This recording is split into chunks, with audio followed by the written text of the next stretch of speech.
Good afternoon, everyone, and welcome to our IEEE-USA webinar, Leadership EQ. I'm your host, Jonathan Cho. Our presenter for today is Nikki Evans, Chief Thought Provoker at Ridgeline Coaching. Nikki is a certified professional coach, team coach, and consultant on a mission to help workplaces work better. With over 25 years of experience in information technology leadership, she knows the ins and outs of what makes a successful organization. Currently, she applies her extensive knowledge to assist small and medium-sized businesses in resolving people problems, such as bad meetings, low accountability, poor communications, and the more complex issues like rebooting workplace culture. She engages with both individuals and teams, establishing herself as a thought leader equipped with the necessary skills and knowledge to steer organizations and their leaders towards enduring success.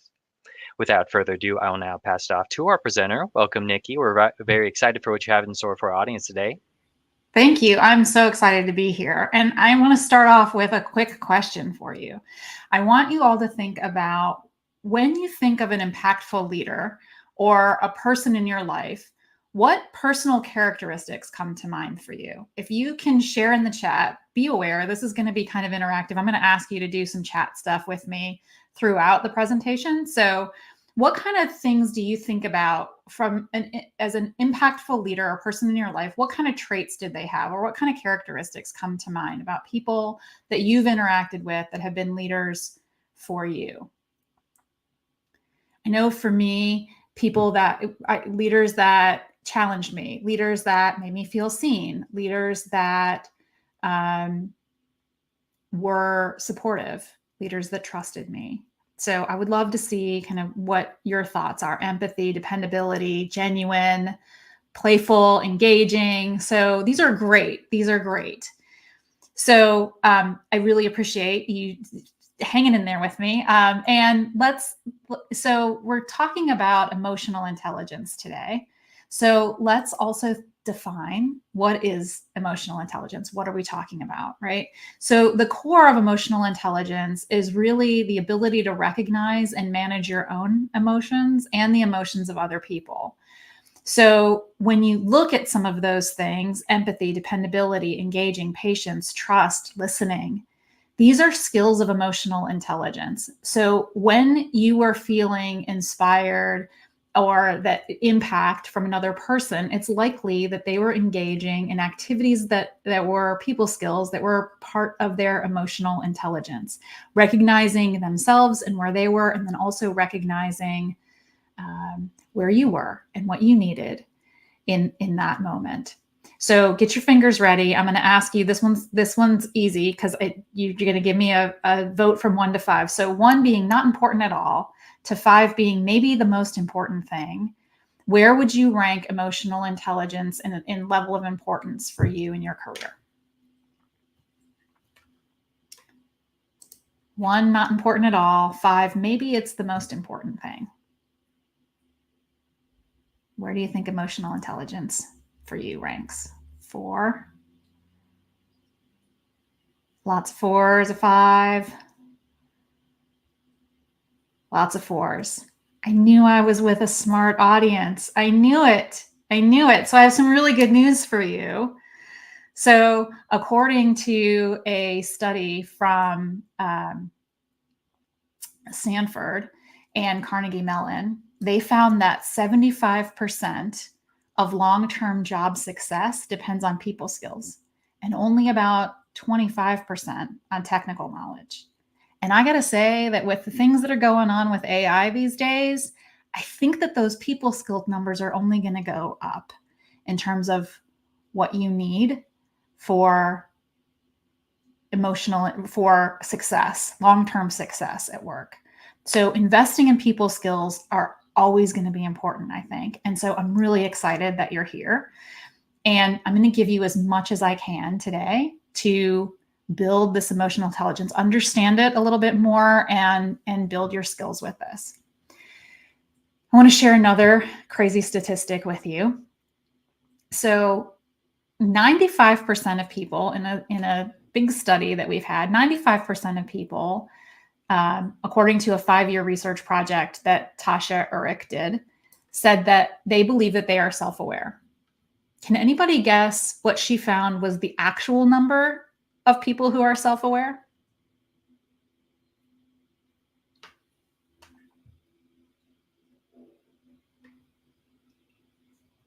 I know there's a little delay.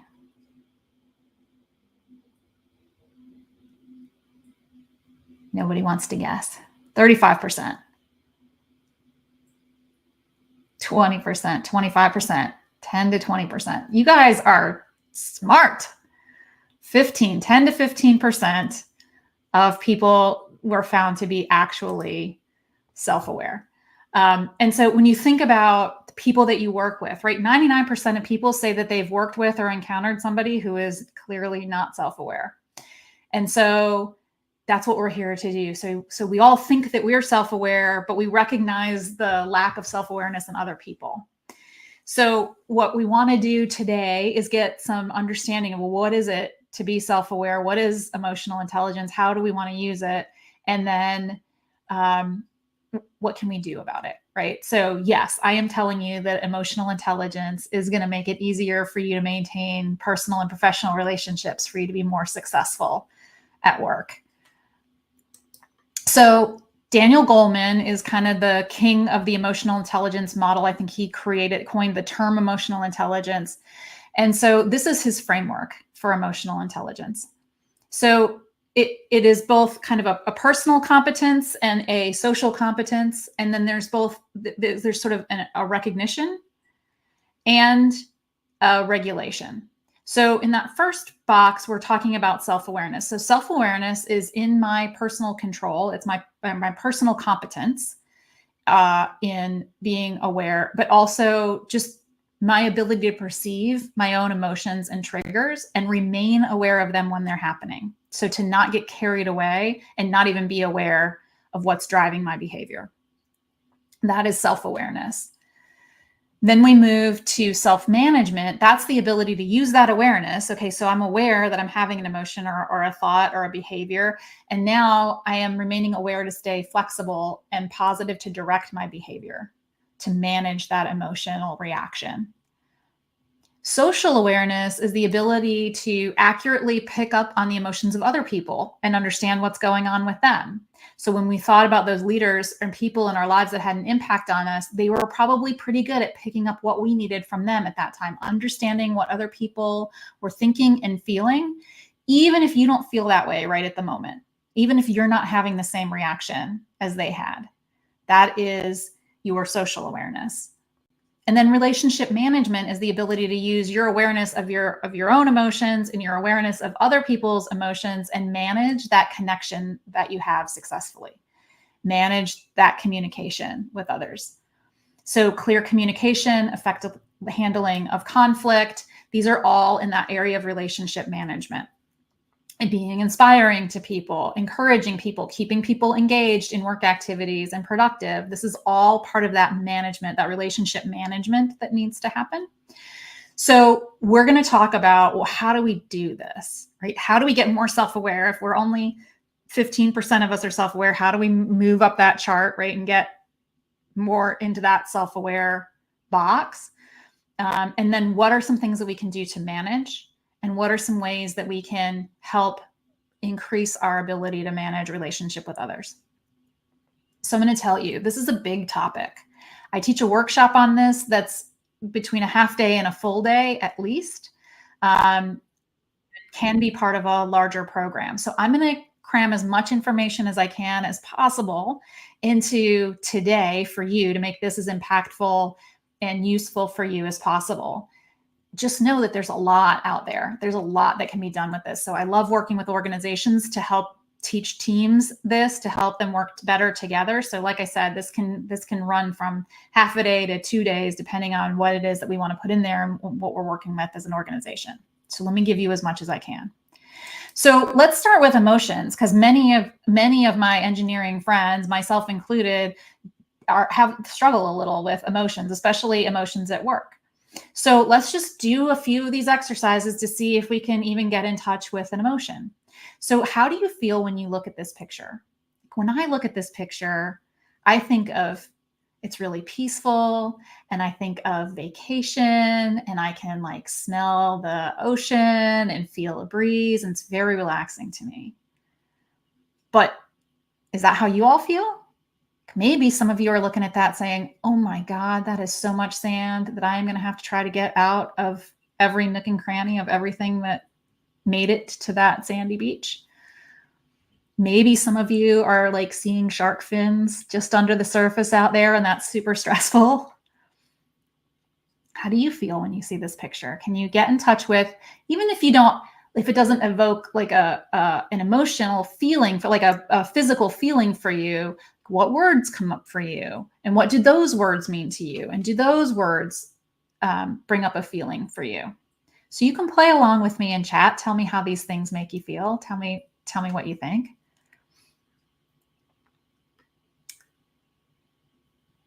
Serenity. Yeah. Like that's how I feel about it, right? What about this picture?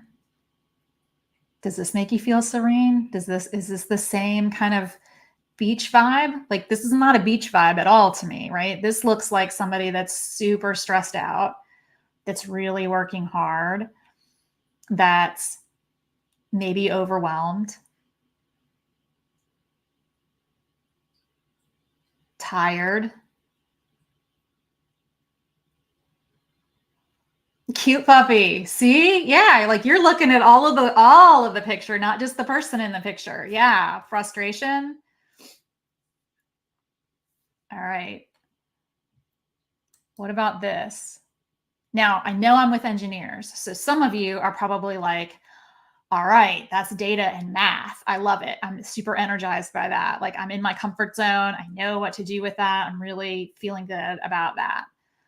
For me, I'm like, oh, details. That's a lot of details. That looks like a lot of details. And so we all can feel differently looking at these different pictures. Like, does this make you feel frustrated or stressed out? Or does it make you feel like Excel sucks? Does it make you feel like, oh my God, not more math? Or there's a plan, hooray. Or there's not enough detail in this picture. Like, yes, there's some numbers, but there's not enough information here, right? So one of us can look at this and say, hooray, there's a plan. And the other one of us can look at this and say, oh my God, that is too many numbers. And one of us can look at it and say, there's not enough numbers here. There's not a right way to feel about this. Part of this is, how do you feel? So understanding how you feel about it and being able to explain how you feel about it. And then recognizing as you're looking at this, some of you are looking at, there's not enough detail here, there's not enough information. And some of you are saying, wow, that's a lot to read. There's too much information here. This is really boring. I don't like Excel. Is this all accurate? What does that even mean? I can't see all the data here. I don't know what those numbers are. What are we supposed to do with this, right? So there's a spectrum, even just right here in a very quick picture. We're making up a story about whether there's enough data or too much data here. We're making up a story about how accurate the data is.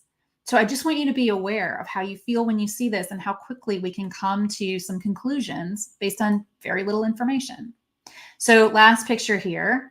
How do you feel when you look at this picture? Right? I think cute puppies. I think about how soft their little fur is, and the puppies just make me smile. But maybe some of you think about how much responsibility a puppy is and what a mess a puppy makes. Maybe some of you had a really terrifying experience with a dog and this isn't cute to you at all. So how do we feel when we see certain things? Like what does this look like? Does this feel? And are you starting to see that, one, you can see a picture and start to feel a feeling for yourself, or to experience an emotion, playful, right? Puppies are playful. So can you start to kind of tune into some of these emotions? So when we talk about emotional intelligence, there's the emotion part. Those come just from seeing these pictures. Like we've pulled some emotions out just from looking at a picture. The intelligence is, what do I do with this information, right? How am I adding to this information? How am I adding to the way I feel about this picture? How am I adding to the reaction that I'm having? How am I seeing? So somebody's thinking about Queen Elizabeth because these are corgis. And so how do you're making associations and you're making up stories now, right? About how these things go together. So I just want you to be aware that emotions come up all the time. You're at work, you're doing this webinar as part of your, continuing education. So we can't really leave emotions at the door when we walk into work, because emotions are a part of our experience. And just seeing a picture or just reading an email, just seeing something across our vision is causing responses from us. So what do we do with these responses? And how do we start using this to be more emotionally intelligent? So part of it is just recognizing kind of that spectrum that we're seeing in different in the different images. Like we're all looking at the same images at roughly the same time, but we are all coming from different perspectives, different life experience. We all have a different way to relate and react to these pictures. We're all telling a slightly different story. Especially that story with the spreadsheet and the calculator, that some people felt like that was way too much information, and some people felt like that was nowhere near enough information. So just recognizing that the way our brains work is varied, and even seeing the same stimulus can cause a different response. So that's part of that social awareness. So aware of how you're feeling, but then also being aware that everybody around you may not be feeling exactly the same way about that. So I'm going to transition now and talk a little bit about what happens under stress. Typically, human beings have one of two energetic responses to stress. And so I'm going to talk a little bit about these energetic responses and these energy levels. And I don't have time to go into a whole talk about that because that's a whole other conversation. But I do think it's helpful for you to start to understand what happens to us under stress, because there's some pretty powerful emotions associated with stress. So when you think about stressful event, we typically have one of two go-to responses under stress as human beings. The first is kind of a victim response. This is happening to me. Oh my gosh, I give up. This is happening to me. And the second is anger or frustration. Like, I am not letting this happen. This shouldn't have happened. This is wrong.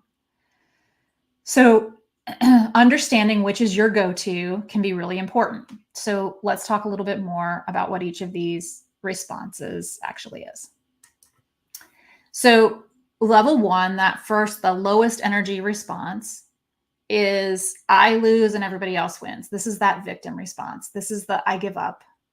I'm wrong. Everybody else is right. What happens, those emotions become apathy. Like, I just give up. I give up. I surrender.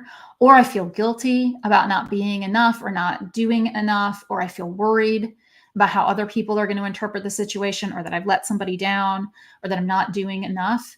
And actually, when I start to feel this way, I either just feel really anxious or I feel completely drained.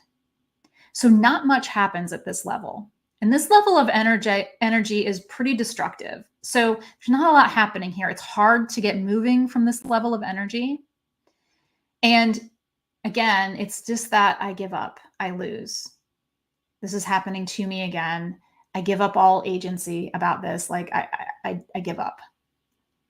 Now, I will admit that this is my go-to level when I'm under stress. Typically, except in one situation that I'll talk about later, this is what happens to me when I'm under stress. I give up. I don't want conflict. I kind of pull into myself. I feel bad.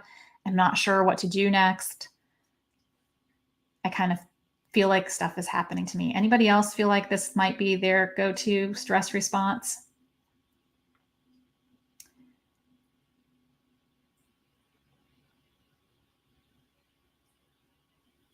Maybe let me share the other stress response. So the other is anger, right? And this is, I'm going to win and I'm going to make you lose, right? I'm going to be right because you are clearly wrong in this situation. And the emotions here are anger and resentment and blame.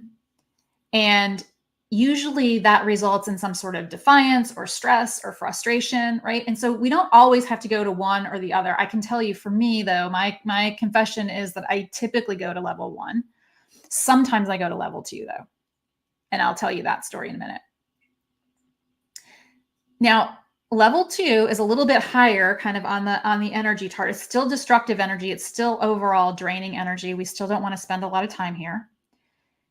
But I will say stuff gets done when you're angry, because you force stuff to get done when you're angry. Like I think about my mom. When my mom was angry, stuff happened in my house. It wasn't the most fun way for things to happen. It wasn't something that we sustained in my house, fortunately for me. But a lot of times, like this is stuff happens because you're so frustrated and determined to make something happen. At this level 2 energy, stuff happens. So it's a step up from 0, right? From that lowest level of energy where level 1, where nothing's happening. At least at level 2, you're angry. It's still destructive. It still doesn't feel good. It doesn't feel good to be around. It doesn't actually feel good in your body usually. But stuff happens because you're determined and frustrated and angry and you're stressed out. And so the way this comes out is pretty energetic at people. And it's usually not super productive. People don't like to be yelled at all the time. People don't like to yell all the time, right? But often this can be a stress response as well. Sometimes you have kind of an equal stress response between that level 1 and level 2. Usually we have like one that's more of a go-to than the other. So understanding that can help us make different choices. And I'll talk a little bit about that here in a minute, right? Because the more I learned about this, once I was able to identify this, and the reason that I want to share this with you so that you can start to understand it is that once you recognize, oh, this is a stressful situation that's coming up, where am I likely to go? Am I likely to give up or am I likely to be angry? And then is that the response that I want to choose? Is that the response that I want to be at? Because what I've realized for myself is that once I know that level 1, I give up, is kind of my go-to, then I can kind of move myself up the chart much faster because I can start to choose different ways of thinking and different ways of being. So really quickly, a level 3 response gets out of that negative draining energy. It's like the first start of like building energy. And so here the core thought is, I'm going to win. And if you win, that's okay too, but I'm really only concerned about me. I'm going to take my part of this and be responsible and take whatever action I can take. And I'm not going to worry about the rest of you, right? So with this comes kind of forgiveness and a little bit of relief. Like I don't have to take all of that on. I'm just going to take care of me. So cooperation happens. Like, let's see what we can do to work together, kind of a rationalization. Like, okay, well, maybe you were in a bad place and, whatever, I'm just going to take my stuff and be at a more even place. And so I told you I'd tell a story about my level 2 response. So like I said, almost always my go-to response is level 1, except when I'm driving. And I have to admit, when someone cuts me off in traffic, I have a really strong level 2 response. And so I get angry like fast. And what happens is that it's really fascinating. I meant to look it up again before we talked and I didn't, but the actual emotion of anger, like the chemical reaction that you have when you get angry, there is a chemical reaction in your body that happens with anger. It is a feeling. But it only lasts, it's someplace between 20 and 60 seconds. It's very, like if you don't reinforce that feeling, it happens pretty quick.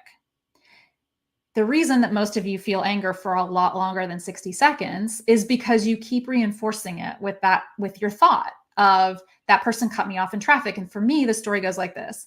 That guy cut me off in traffic because he disrespects me. And that's really unfair. And I don't deserve to be disrespected. And why does he think he's more important than I am? Or she think she's more important than I am, right? And that whole story. And so I just keep reinforcing that story and it keeps driving anger, anger, anger. But here's the thing. Now that I recognize that happens, I can start to choose a different story. And so if I instead choose the story that person maybe was in a hurry, maybe they're the person that's going to cook my lunch later today. And maybe they're running late to get to the restaurant and great that they're getting there ahead of me so that I can have a delicious lunch later. I have friends that when this happens to them, because they used to get angry too, they now tell the story that that person has a gastric issue and that maybe they're having an episode of diarrhea, and that makes them smile because it's kind of a ridiculous assumption, but it also kind of releases that tension and allows them to go on about their way driving without feeling bad about something. And so the story doesn't have to be true, just like my story about being disrespected isn't true. Because I guarantee you that if 10 minutes later, I've been stewing and angry about this person who disrespected me, if we walked into a bank and I was standing behind that guy, would he have any idea that he disrespected me? Would he have any idea why I'm seething behind him? Would he even know who I am? No.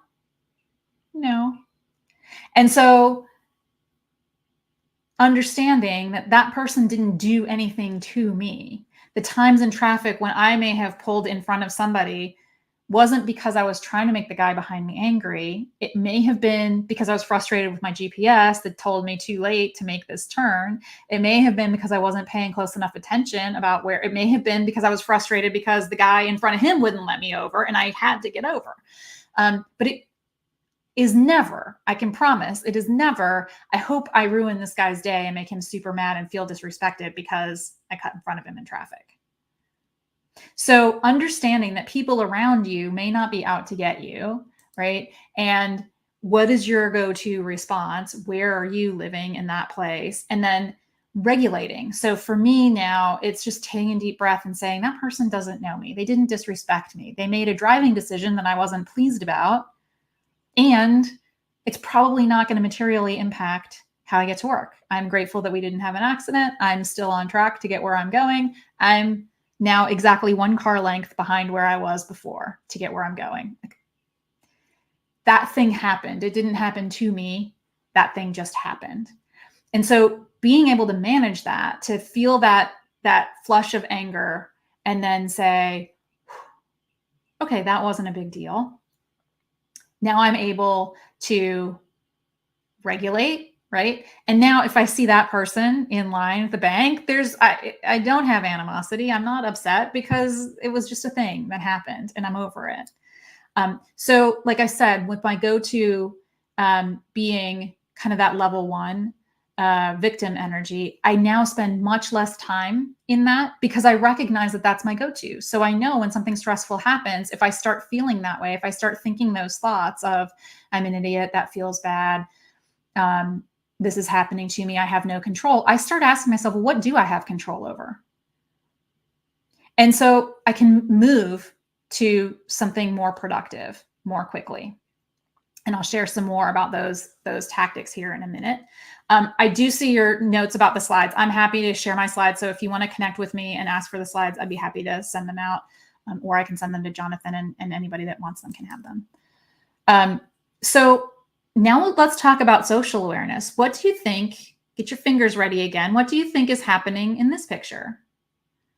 How do you think these people might be feeling?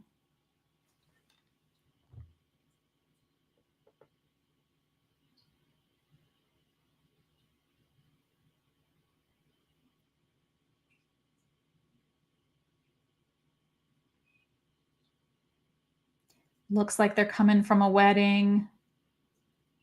Maybe it does look staged. Joy, happiness, excitement, nervousness. I gotta say, her smile looks a little sinister to me. Like she looks like she's trying to, like she's gonna try to get away with something to me, right? What about this person? How do you think they're feeling?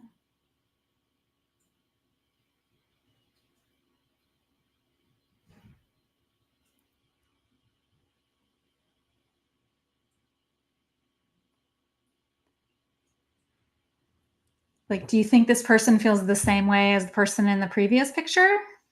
Sad, judged, normal. Is that a hair in my soup? Yeah, maybe a little disgusted, a little defensive.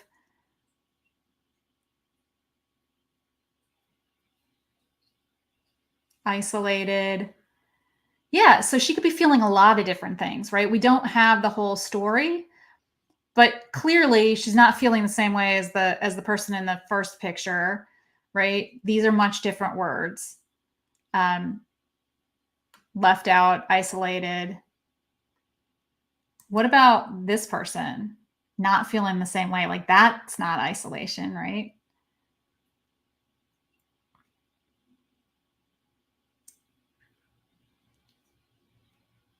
What might be happening here? How might she be feeling? Like, looks to me like she just saw a joke or something really funny is happening there. She's laughing. Something funny is going on. She's happy. She's amused. Like, this is a genuine smile. Very different from the woman the other person that we just saw, and how she was feeling, right? She could have been meditating, right? The person in the previous picture, right? But this looks like somebody that's having a good time, who's feeling joyful. And so our response to this person would likely be different than our response to this person. Right? Or what about these people? How do you feel when you see them? What do you think they're feeling?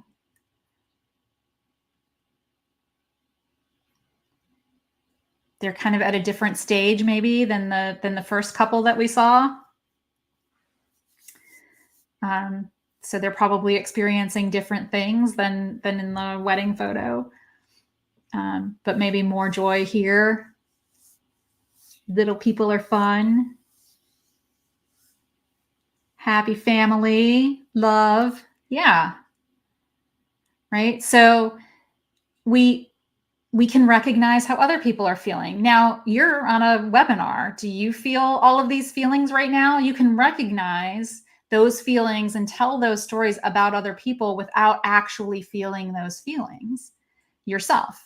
Now, looking at a picture of somebody else feeling that way might help you join them and feel that way. So I saw the picture of someone laughing and like, maybe I want to start laughing and feel that way with her. Maybe I want that to be contagious. Maybe I want to feel that too. Or maybe I have some questions about, maybe the one woman was sad, but maybe she was looking at a text, or maybe she was feeling isolated, or, maybe she was just thinking. And so I think just recognizing that we can recognize how other people are feeling, and we don't have to feel the same way that they're feeling. When we see how other people are feeling. So we can appreciate that this might be a happy family, even if we maybe don't have a happy family. We can appreciate that that woman finds something really hilarious, even if something's going on in our life right now that's not super hilarious.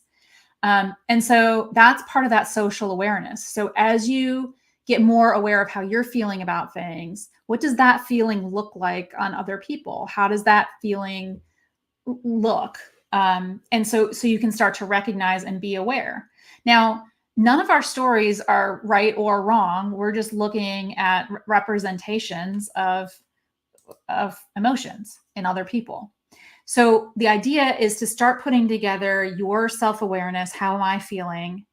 With how are other people maybe feeling? And are we feeling the same or different? And can I regulate how I'm feeling so that I can take the most productive next action, so that I can be in control of how I'm responding to how I'm feeling? Maybe I want that feeling to continue, and I want to keep doing things that's going to drive that feeling. If I'm happy and joyful, maybe I want that to continue. So what do I keep doing to manage that, to keep that joy going? What do I do if I'm feeling joyful, but I come across somebody who's really sad or upset or concerned? How do I adjust, right? I don't have to stop feeling joyful about maybe, being a new parent, but maybe I can empathize with how you're feeling differently than I am about a situation, or just in general, right? We all have different situations, so we're all bringing different things.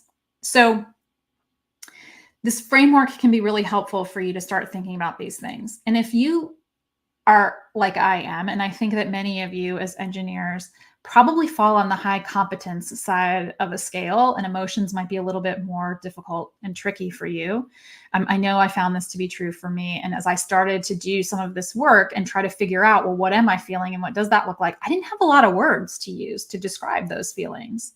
Does that resonate with any of you? Like, well, I'm not even sure how I feel. So you can Google an emotion wheel. And so people have put together these wheels of emotional words so that you can expand your depth of emotional words, so that you can start to understand the feelings that you're feeling and have some words to put with them. So for me, words are easier for me to get in touch with. And so I can look at those words and determine, like, is this feeling anger or is it frustration? And so you can kind of start to look at gradations of these different feelings. So an emotional wheel might be something that's really helpful to you if you struggle with having language to describe either what you're seeing in other people or what you're feeling for yourself. So let's talk about some other ways that you can do some of that self-management. So self-awareness is one thing. And then how do you start to manage once you understand what your states are? How do you start to manage that? So one way that you can do that is through meditation. So by practicing meditation and getting quiet and getting in touch with how you're feeling. That's not always practical when you're in the middle of a stressful situation or even a non-stressful situation. It's not always practical to stop your day in the middle and meditate. So you can maybe build a practice either in the morning or in the evening so that you start to just do that sort of regulation for yourself so that you become more aware. But you can also do some breathing. So you can control your breathing. When you are angry, if you can slow your breathing down and be more deliberate about your breathing, that signals to your body that you don't need to continue to be super angry. When we're angry, we tend to take very shallow breaths, and we tend to breathe faster because we're gearing up for a fight. When you slow your breath down, consciously slow your breath down, it makes your body relax a little bit and get some of that anger state out. When you're feeling like a victim and feel like nothing is in your control, if you control your breathing, that allows you to at least have some agency because you're feeling like you lack agency, that things are happening to you. If nothing else, you can control the pace of your breathing. So first responders use what they call box breathing, and it's because it's a 4 count. So you breathe in for 4, hold for 4, 2, 3, 4, out for 4, and hold for 4. And so that allows you to control that breathing. And for first responders, it helps kind of control that adrenaline rush that they're going to get from having to be a first responder and going into an emergency situation. It doesn't calm them down. It focuses them. So if you need to get more focus, you don't necessarily want to relax and be calm. That box breathing is a way to do that. So in for 4, hold for 4, out for 4, hold for 4. So you can control your breath. You can exercise. So when you're feeling angry, exercise is a way to release some of that excess energy that you have in your body. So going for a walk or a run or hitting a punching bag or doing some cardio is a way to excise some of that extra energy and let off some of that steam and frustration. For somebody that's feeling kind of like a victim, doing some exercise like gets your body moving and it helps you take action. So part of that core thought at that victim level is I don't have control of anything. Everything's happening to me. I'm just going to go lay down. So if you make yourself exercise, that's giving your body something to do, and it's generating some activity in your body. So when you start to generate movement in your body, that can also sort of generate some movement in your emotional state. I don't have time to go into it today, but you can learn a difficult conversations model. So if there are difficult conversations that you need to have, having some kind of model to use to walk through having a difficult conversation can be super helpful to preparing yourself and feeling like you have a framework walking into a conversation that you might think is going to either leave you feeling like a victim or leave you feeling angry. Having a model for that conversation can give you a grounding point and feel more competent. And then working with your behavioral strengths. So this is another thing that I do with leaders and teams. And I work with a behavioral assessment tool that kind of puts you on scale of high take charge to high cooperative or high plan to high spontaneous. And when I did this for myself, I realized like this whole pattern in my career. When you're doing work that is not physically exhausting, but you feel exhausted at the end of it, it's usually because you're doing work that is kind of counter to what your natural behavior pattern is. We have natural patterns that are baked into our behaviors early in our childhood. And so when you are working at something that is very difficult, that takes a lot of energy from you, when you're doing work that is draining, it's usually because it's requiring a big behavioral flex for you. And so when I discovered this about myself, I realized, oh, detailed project management, detailed planning work is not work that I'm really good at. I did it and I got stuff done, but I was exhausted all the time. And I thought it was because I was traveling. And so then I stopped traveling and I was still doing that work and I was still exhausted all the time. It really wasn't the travel. It was the actual work. So I help leaders and teams understand what their behavioral pattern is so that they can choose work that's better. Because when you're doing work that's kind of against your natural behavior pattern, it can be very exhausting. It can make you start to feel like a victim, or it can make you be really frustrated that you're not doing enough, you're not excelling. People around you might be frustrated that you're not doing it better. And it may just be that you're in the wrong role. So helping leaders and teams have this language to talk about it is one of the workshops that I do. And it's a really good way to start to understand your behavioral tendencies and where you need to be. It's a good way to start building self-awareness. So what else can you do? Hopefully today you've had a little bit of an experience of being aware of your emotions just by looking at some pictures. So start to ask yourself, well, how do I really feel about this? Several times a day, like, am I feeling bored? Am I feeling excited? Am I feeling happy? Am I feeling grateful? What is the feeling that you're having, or what are the things that you're telling yourself about how you feel? So just becoming more aware, and then be more intentional about your thoughts. Like I said, when I'm driving, that guy disrespected me, that leads to a whole slew of other thoughts and emotions that are not productive for me. And I recognize that. But if I think that guy just wasn't paying attention, I know if I had done that, I wouldn't have any ill will to the car behind me. This guy didn't, it was a driving decision that I wasn't pleased with. I will move on. I will be fine. So can I be more intentional and control my thoughts? We tend to be storytelling machines. Many of you, just kind of looking at the chat, you were able to tell a story about the pictures that you saw without any other context. And you probably could have kept going. We're not wired often to tell generous stories about each other, especially when we're feeling like a victim or we're feeling angry. We're not wired for generous stories. That wasn't evolutionarily to our benefit. And so can you tell a more generous story? Can you work to your strengths in the bulk of your work? So when I got out of working in detailed project management and got to manage project managers, my energy increased exponentially because now I was doing work that was more suited to how my behavioral pattern is wired. Can you communicate with clarity about what your expectations are and what you think and what you need from somebody else? Breathe. Just take a minute. Choose a response. Is this going to be the most helpful thing for me to do in this situation? Almost every situation doesn't require an immediate response. You can take a breath. Think to yourself, is this how I want to behave? Is this what I want to choose? Does this feel good to me? Is there a different way that I can respond to this? Sometimes just taking a deep breath and then asking a question instead of making a statement can make a huge difference in your perceived level of EQ. When you're feeling helpless, can you just ask yourself, well, what is in my control? What can I do? Maybe you need to work with a coach. If all of this seems overwhelming and foreign, maybe work with a coach to help you identify where you are on this scale and what you need to do next. So how do I start to build EQ with other people? So think about those people that I asked you to think about at the beginning. What did they do? Some of the things they may have done was demonstrated attention through their nonverbals. So when someone comes into your office, can you turn directly toward them? Can you close the lid of your laptop or put your phone to the side so that you're giving that person your full attention?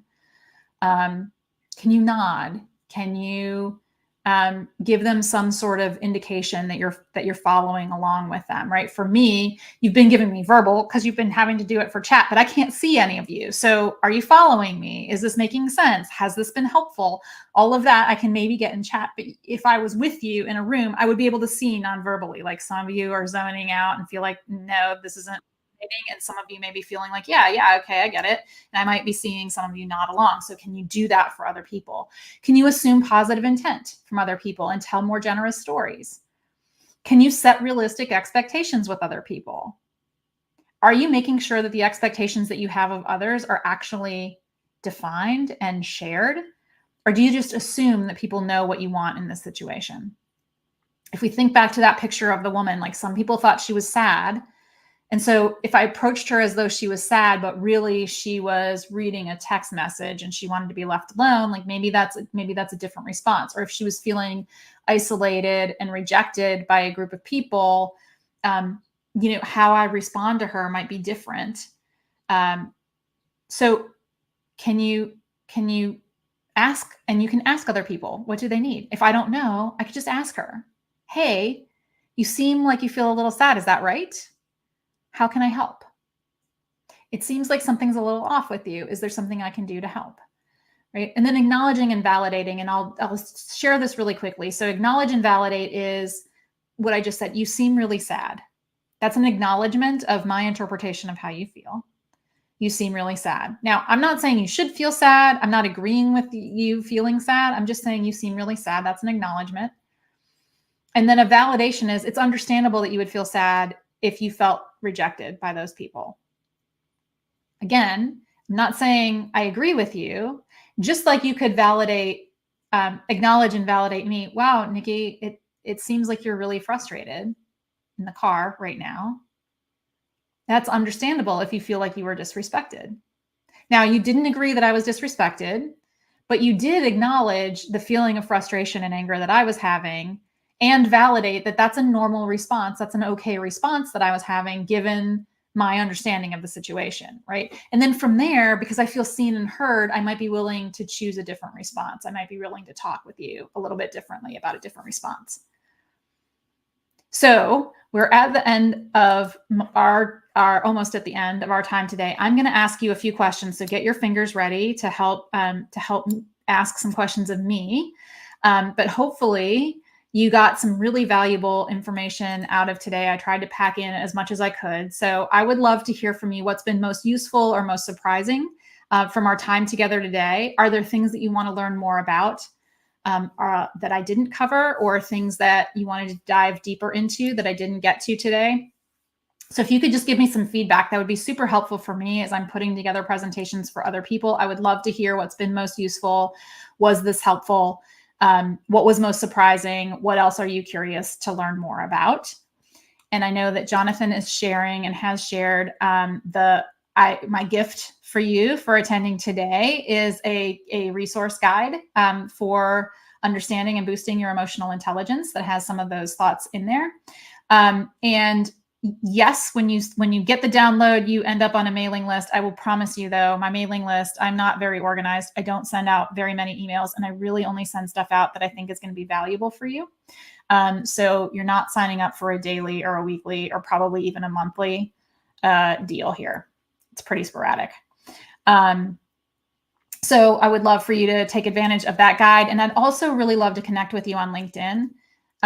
Because of the way LinkedIn is set up, you can click on this. It's really easy to follow me, but it takes just one extra step, and I'd really appreciate it if you just click the more button and connect and tell me that you saw me on this webinar, and I'd be happy to connect with you. I can also answer some questions there about the other workshops that I do, about the other things that I do, but happy to continue the conversation on LinkedIn with you all.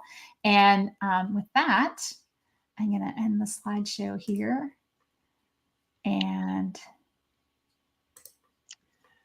fantastic. Thank you so much, Nikki. So folks, we are now at the Q&A portion of the webinar. Please post your questions in the comments section and the live chat section, and we'll load them onto the stream for Nikki to answer. So Nikki, we have received some questions from our audience. So real quick, I wanted to ask a question of my own. Sure. So not too long ago, we had a webinar on stress management and work-life balance. And a big point in that webinar was, this kind of goes back to stress responses slides earlier in the presentation. One of the top stressors for most people is jobs in the workplace. Not too surprising. So my question for you, because I'm very curious, and you probably experienced this with working with your own clients. Um, what strategies can organizations implement to foster emotional intelligence among their employees? I I think it's, you know, it's a lot about communication. It's a lot about creating safe environments where people feel like it's okay to bring themselves to bring what they're feeling and what they're dealing with to work. So the strategy there is to make sure that your leaders are aware of how to do some of these things, that you're teaching leaders and teams how to be emotionally intelligent, that you're teaching them how to communicate well, that you're creating environments where it feels safe to say the things that you want to say, where it's safe to say, I'm super frustrated about this. I don't feel like this is going well. I need some help with this. Mm, Because I think a lot of times we're in work environments where if there's another layoff coming or there's another, we just don't feel like we're on a team where it's okay to say, I need help with this, because then that might mean that I'm the next person that's on the chopping block. So you need to build teams where these kinds of conversations happen, where we recognize that we all need help sometimes, that nobody's going to have a great day every day, and that we can bounce back from those and have better conversations. for sure, thank you. No doubt, communication is incredibly important within an organization. Coming from someone who works in the communication background within our organization, completely understand that. Thank you so much. So, going to our audience member questions. This question, I think, goes back to the self-management slide.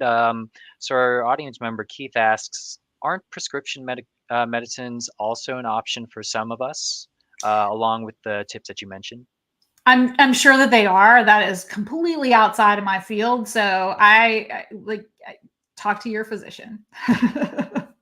Thanks for the question, Keith. This next question from our audience member Rhonda. Rhonda asks, rather than avoid tasks we are not naturally hardwired for, how do we change the wiring to make those tasks easy? So that's really hard, because that wiring is baked into our personalities kind of between 3 and 6 years old, and it stays that way. What you can do is learn to flex, though. So for instance, for me, I'm pretty high spontaneous, which means that I am a kind of general level thinker. I'm a go with my gut. I'm pretty instinctive about how to do things. The opposite side of that is very accurate, detail oriented, planned, persistent.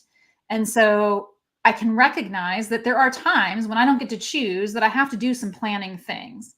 So for me, I know that for understanding the scale is really helpful to me to understand, okay, well, this is how I'm wired. So this is what the other side of that looks like. This is what the flex needs to Mm, be.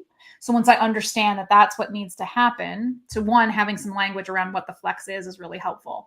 And second is to think about what time of day do you have the most energy to do those things. So for me, early morning, I have more capacity to flex and do detailed work. If you ask me at 4 o'clock in the afternoon to do something really detailed after I'd had a full day, it's going to take me much longer and be much harder for me to do that than if you had asked me at 9 o'clock in the morning. So I can help my colleagues understand this about me. Hey, if there's some really detailed things that I need to do, I need to block some time in the morning to try to tackle those things, where conversations might be easier for me in the afternoon. So some of it is figure out when you have the most capacity to flex. Maybe it's early in the week versus late in the week. Maybe it's late in the afternoon versus early in the morning for you.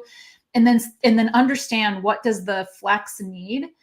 So you'll never find a job where there's no flex required at all, where you're just perfectly matched with every behavior, or with every other person. But what you do want to do is understand what is the flex that's required, and maybe even find somebody who's really gifted at that to help you, right? So for me, if I have to do big planning for something, if I can find somebody whose brain works like that and have them interview me for details, that's so much easier for me than me trying to come up with all the details.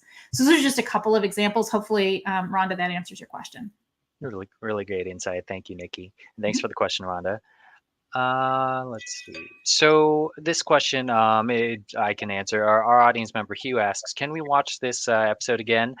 So Hugh, and for all of our audience, you can rewatch this live stream, our webinar on our channels afterwards. It'll be available on demand at any time through the same links that you accessed. So feel free to watch it again and share if you'd like. And thanks for tuning in. Audience member Rosa asks, "How do you find out what your wired strengths are?" Yeah, great question, Rosa. So I work with a tool called Natural Behavior that helps determine that. So there are other tools. DISC is one that a lot of people are familiar with. I like Natural Behavior because it puts me on a scale, someplace between high take charge and high cooperative. So I start to, for myself, I'm wired at high take charge, which means I like to make decisions. I like to have authority. I like to weigh in on things. I'm pretty self-reliant. I will say things pretty directly. The other side of that, being more cooperative, being more group oriented, being able to build consensus with other people, like to follow agendas and support other people, being a little bit more diplomatic. So I understand that when the task requires me to be cooperative, that's going to require one of those behavioral flexes for me. So I like the DNA behavior one because I understand it that way. And I can do that for a whole team to see where are your strengths. Are you kind of in the middle? Are you really strongly one thing or another? So that's the tool that I use. I use that with my one-on-one clients, and I use that with teams and groups as well. Fantastic. Thank you. So I believe that's it for audience member questions. So Nikki, we'll just close it off with one final question that I want to ask. So my question is, how do you see the future of emotional intelligence evolving in the context of leadership management? I think that it's going to be super important for teams to start building these, I'm going to call them people skills. We call them soft skills. They're not soft. The numbers around them have proven that building people skill and emotional intelligence is a set of people skills. Building people skills is super important. So I shared a stat at the beginning about how much more successful you will be in your career, how much of your career depends on people skills. And I think that it's going to continue to become more important. And I think that although we're very good at teaching technical skills to people, we need to get better at teaching people skills. And so I'm on a mission to teach people skills in organizations so that people can start to develop these. So I do think that emotional intelligence, good communication skills, resolving conflict are all skills that people need to learn. Especially in this world where so many more things are being automated. I think there was a quote from the former head of the London School of Economics that said the jobs of the past were about muscles. The jobs of today are about the brain. The jobs of tomorrow will be about heart. And so I think they're referring to sort of manufacturing jobs and now knowledge work jobs. And then in the future, when AI has taken over some of the knowledge work pieces, the connection pieces, the understanding of each other, the people skills are going to be what sets you apart and what we are needed for as human beings in the workplace. For sure. Really great insight. Thank you. I mean, it's the people who make up the organizations. So, people skills is kind of important, right? For sure. All right, everyone. Well, unfortunately, we are out of time. Nikki, thank you so much for joining us today and giving your expert insights on the importance of emotional intelligence and the impact our responses and mindset can have. We loved having you with us today. Thanks. It was my pleasure to be here. And oops, apologies, there's still this on the screen. And thank you to our audience members for tuning in for your great questions as well. IEEE-USA webinars are designed to help you find your next job, maintain your career, understand ethical considerations in the workplace, and learn about other career building strategies and public policy developments that affect your profession. If you like the content presented in today's webinar, be sure to check out our other ones. We have an entire catalog of presentations available for your viewing pleasures on our website. And finally, don't forget to like and subscribe on our channels and check back daily for social media. Check back daily on our social media for future live stream updates. Have a great day, everyone. I had the coolest job that any electrical engineer could ever have on the ground crew for Solar Impulse 2, the first solar-powered airplane to fly around the world only using the power of the sun. IEEE-USA has given me a competitive edge because of their support system. It is so much easier doing something and being out of your comfort zone when you have someone there saying, you got this. IEEE-USA is more than just a network. It's a family.